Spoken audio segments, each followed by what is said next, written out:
Soy el capitán de navío José Navas García, médico epidemiólogo de la Dirección General de Salud del Ministerio de la Defensa.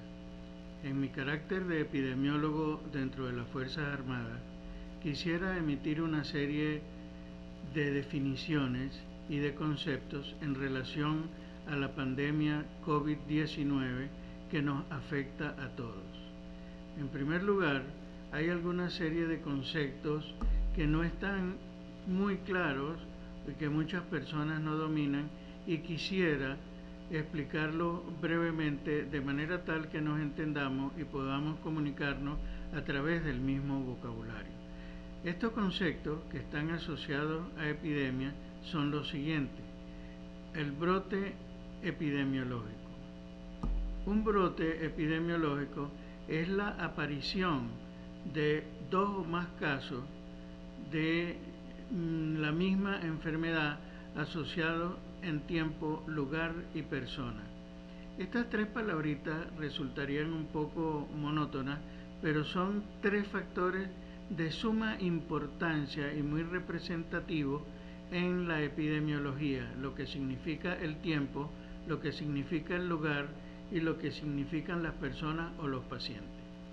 El incremento significativo de casos en relación a los valores habituales de una enfermedad observado en determinada región o en determinado sitio son los que determinan lo que es el brote epidemiológico.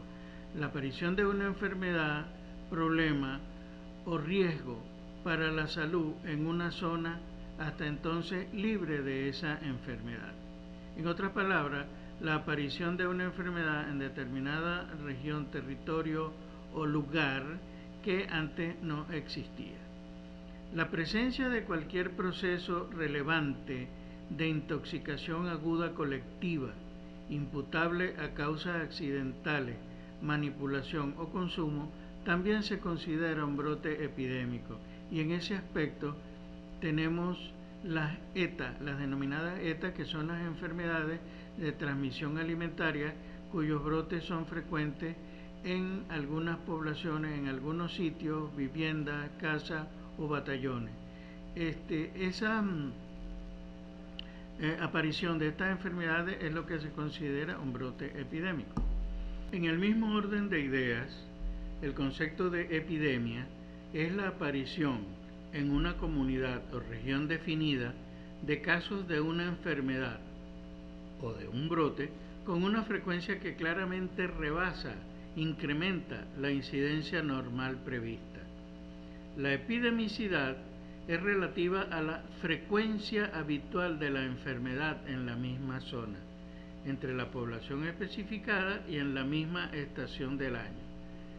Es importante también estimar que la presencia de una enfermedad no habitual en una zona o en un país, que no ha existido nunca, y se presenta un caso, puede ser considerado también como una epidemia desde el punto de vista epidemiológico. Tenemos el caso, por ejemplo, de la aparición del ébola o la aparición de un caso de cólera en nuestro país. Se consideraría ese solo caso como una epidemia y debe ser abordado como tal. La pandemia es la afectación de una enfermedad de personas a lo largo de un área geográfica extensa. Técnicamente hablando, debería cubrir a todo el mundo y afectarnos a todos. Esta debe tener un alto grado de infectabilidad y es fácil su traslado de un sector geográfico a otro, tal cual está ocurriendo en estos momentos con la pandemia que nos afecta, que es el COVID. Adelante. Endemia es la presencia habitual de una enfermedad o un agente infeccioso en una determinada zona geográfica o grupo de población. La prevalencia habitual de una enfermedad determinada en dicha zona se considera una endemia, es decir, la presencia continua de casos que se mantienen o que mantienen un número de casos en una determinada región de una determinada enfermedad es considerada una endemia. Entremos ya en materia. Se define el SARS-CoV-2 como un virus o un tipo de coronavirus causante de la enfermedad COVID-19. En este aspecto tenemos que hacer notoria la diferencia entre lo que es el elemento causante, que es el coronavirus, y la enfermedad producida por él, que es COVID-19. Este virus se logró aislar en China en el mes de enero, en la primera semana de enero del 2020. Ya estaban apareciendo algunos casos para finales del año 2019. Inicialmente llamado el 2019 nCoV, por sus siglas en inglés, 2019 Novel Coronavirus o un nuevo coronavirus en español del 2019.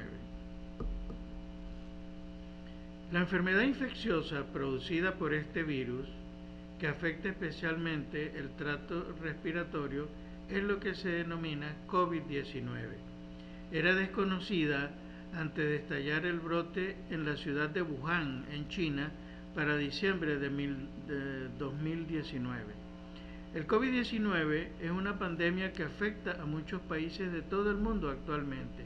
El 11 de febrero del 2020, la OMS le asigna el nombre a la enfermedad de COVID-19 porque se estaba hablando o se le estaba asignando el nombre del virus chino, y eso generaba xenofobia, rechazo y ciertas acciones que no eran consonas con el comportamiento que deberíamos tener o que debimos tener. Por esa razón, la Organización Mundial de la Salud decidió llamarla COVID-19, que viene de las siglas en inglés Coronavirus Disease 19. O sea, el coronavirus causante de la enfermedad en el 2019. El COVID-19 es una enfermedad que afecta, pues, como dije, a una gran cantidad de personas alrededor del mundo, y el 80% de estas personas se recuperan de la enfermedad sin necesidad de tratamiento, incluso hospitalario y o médico. Son los que se denominan en algunos momentos las personas asintomáticas. El 20% del resto de los pacientes que pueden sufrir el COVID-19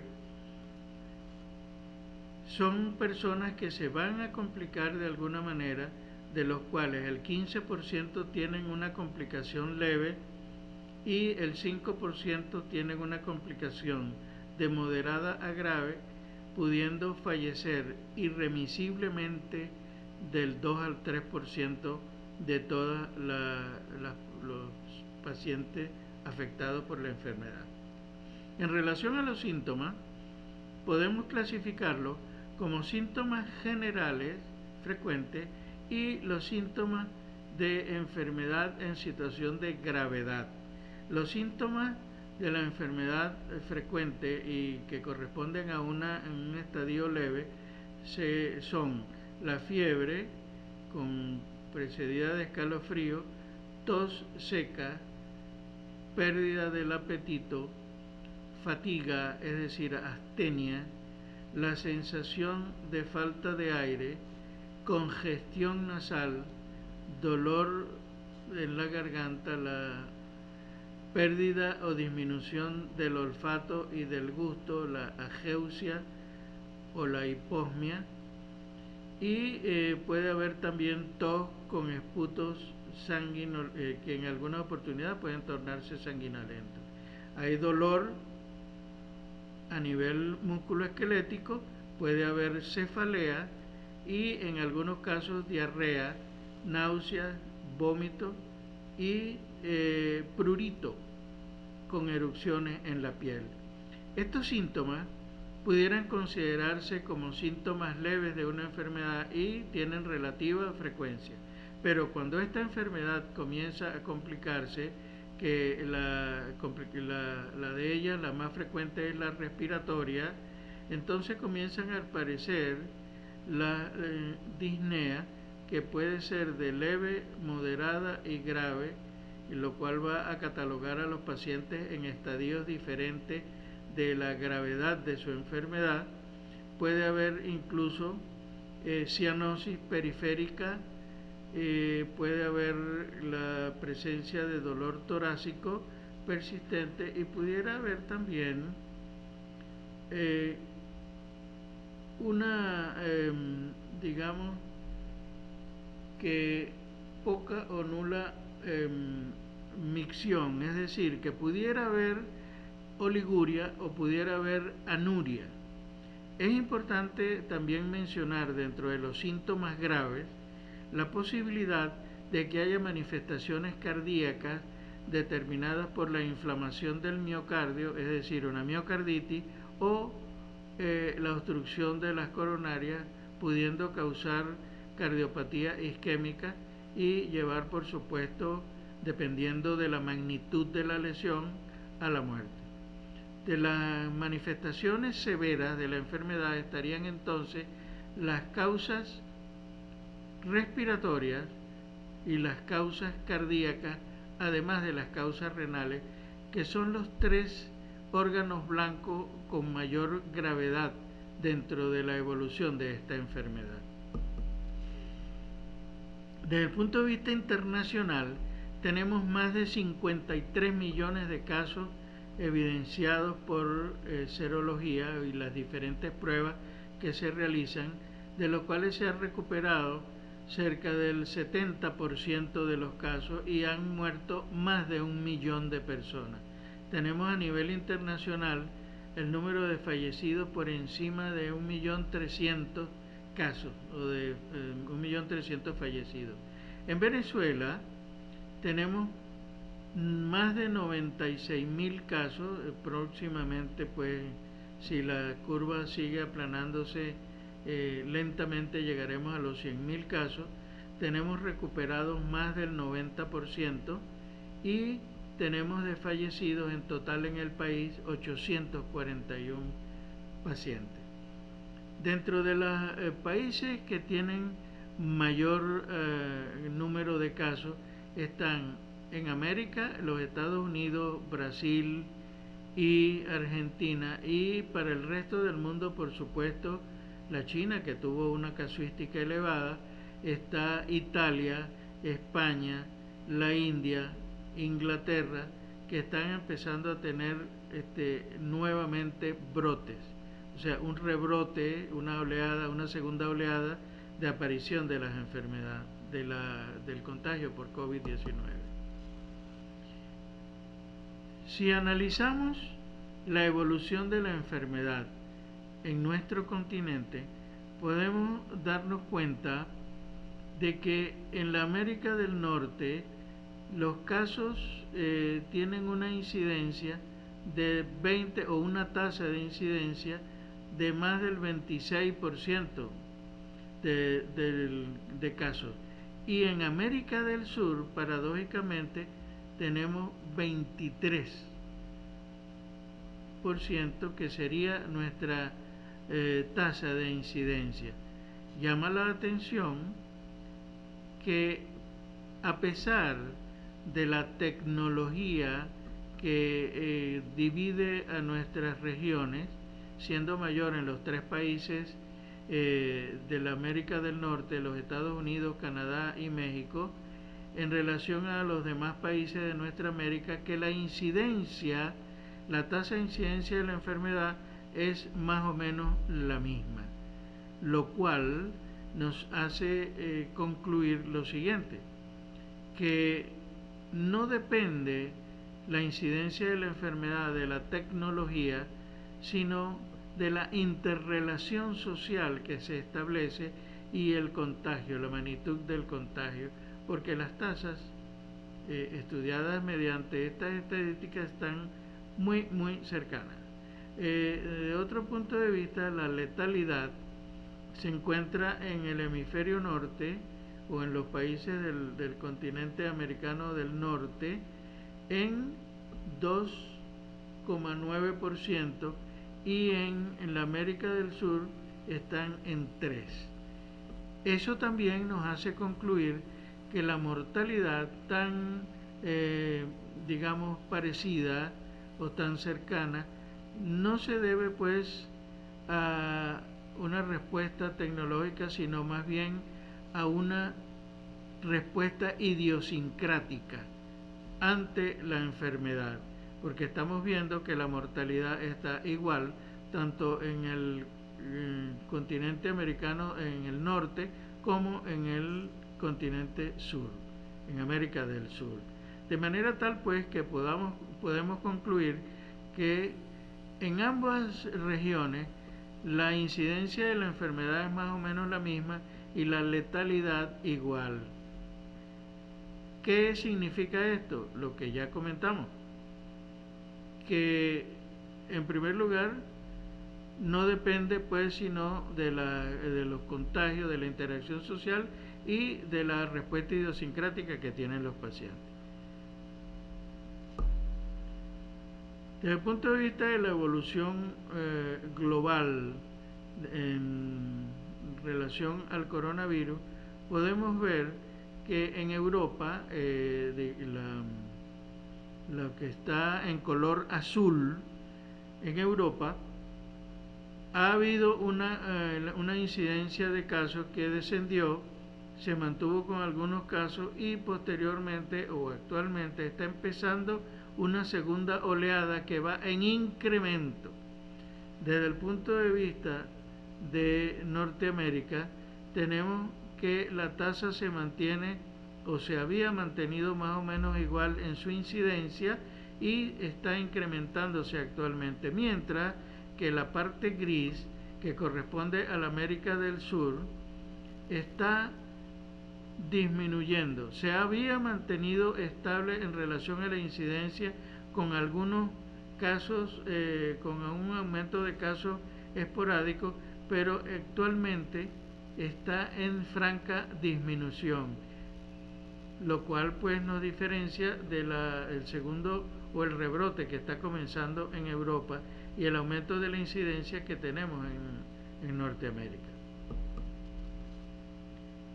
Para Venezuela notamos que con nuestros 96.000 casos, que la tasa comenzó a incrementarse, la tasa de incidencia a mitad de año, y se mantuvo estable, llegando a estabilizar o a hacer un proceso de meseta desde el punto de vista estadístico de estabilización de la aparición de casos, y en la actualidad está en descenso progresivo.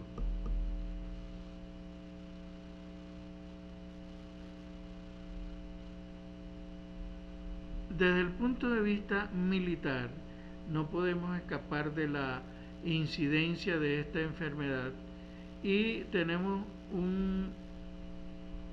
una incidencia de casos relacionada a 2.900 casos, casi 3.000 casos para el día de hoy, y recuperados prácticamente del 85 al 90%, permaneciendo como casos activos 854, y hemos tenido una mortalidad, una letalidad de 31 casos.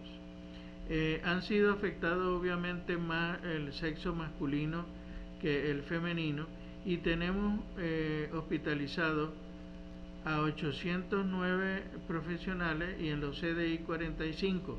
Los demás, los restantes, o se han recuperado o se encuentran en aislamiento domiciliario. Desde el punto de vista del componente, la afectación del componente, el ejército es el que ocupa el primer lugar con 1.252 casos, seguidos de la Guardia en 1.136. La Guardia Nacional, recuerden ustedes, que es el componente que se encarga de la vigilancia de autopistas, carreteras, alcabalas También pues está presente en los puertos, aeropuertos y por supuesto pues es el componente que mayor contacto tiene con el resto de la población, razón por la cual pues la incidencia de la enfermedad, de la transmisibilidad de la enfermedad es mayor en este componente. Le sigue pues en tercer lugar la Armada y por último la aviación y obviamente pues no escapamos de la incidencia de esta enfermedad porque formamos parte de un nosocomio que es en nuestro país.